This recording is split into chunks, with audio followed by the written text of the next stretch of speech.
శ్రీ గురుభ్యో నమ శ్రీమాత్రే నమ ఐబిఎం ఛానల్ ప్రేక్షకులందరికీ నమస్కారం. హనుమంతుల వారికి వడమాలని ఎందుకు సమర్పిస్తారు, ఎందుకు వేస్తారు? వడమాల అనేది అసలు ఒక్క హనుమంతుల వారికే వడమాలలు వేస్తారు. ఏ దేవీ దేవతలకి వడమాలని వేయరు. వడలని ప్రసాదంగా పెట్టడం చూస్తాం. ఎందుకు మనం దసరా నవరాత్రుల్లో కానీ శ్రావణ మాసంలో కానీ అమ్మవారి ఆరాధనలో మిరియాలు అల్లం వేసిన గారెల్ని, మినపగారెల్ని అమ్మవారికి ప్రసాదంగా పెట్టడం మనకు ఆచారంగా వస్తుంది. కానీ ఒక మాలగా ధరింపచేసేది ఒక హనుమంతుల వారికే. ఎందుకు అంటే అందరికీ తెలిసింది, రావణ యుద్ధం అయిపోయిన తర్వాత, రావణ సంహారం అయిపోయిన తర్వాత హనుమంతుల వారు అయోధ్యకు వచ్చారు. వస్తున్నారని తెలిసినప్పుడు సీతమ్మ వారు శ్రీరామచంద్రుల వారిని అడిగిందంట, హనుమకి ఏ వంట ఏ భోజనం అయితే ఇష్టము అని.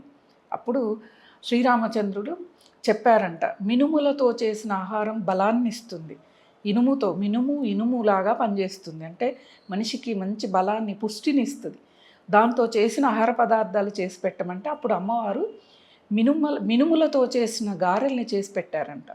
ఆయనకి ఎంతో ప్రీతికరమై చేసిన గారెలన్నీ తినేశాడంట. అంటే అంత ప్రీతికరం అన్నమాట ఆయనకి. అప్పుడు ఆయనకి ప్రీతికరం కాబట్టి మనకున్న కోరికలు నెరవేరితే, ఎలాంటి కోరికలు, శని సంబంధమైన గ్రహ దోషాలు ఉంటాయి కదా జాతకంలో మనకి, అటువంటి దోషాలు ఉన్న వాళ్ళు వడమాలను సమర్పిస్తామని మొక్కుకోవటం.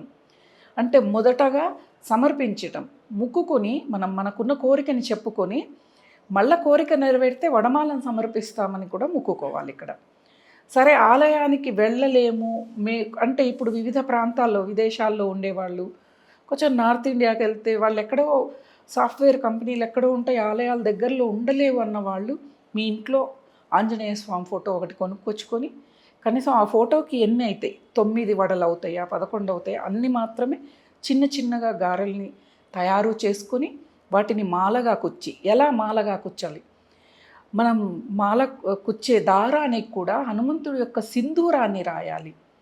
రాసి ఆ దారంలో ఈ వడమాలల్ని మాలగా తయారు చేసుకోవాలి. వడల్ని చేసుకొని స్వామివారికి ధరింపచేయటం.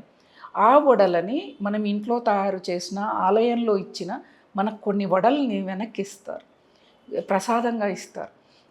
అవి వచ్చి మీ ఇంట్లో వాళ్ళకి, చుట్టుపక్కల వాళ్ళకి కూడా ఇస్తే చాలా మంచిది. కనీసం మీకు 10 వడలు ఇస్తే మీ ఇంట్లో ఉన్న వాళ్ళకి ఉంచుకొని మిగతా అన్నీ కూడా చుట్టుపక్కల వాళ్ళకి ఇవ్వటం వల్ల, ప్రసాదం అందరికీ అందటం వల్ల హనుమంతుడు చాలా సంతోషిస్తాడండి. ఎందుకు అంటే మన కోసం కంటే పరుల కోసం చేసేది భగవంతుడు మెచ్చుతాడు ఎక్కడైనా. అలాంటిదే ఇది కూడా అన్నమాట.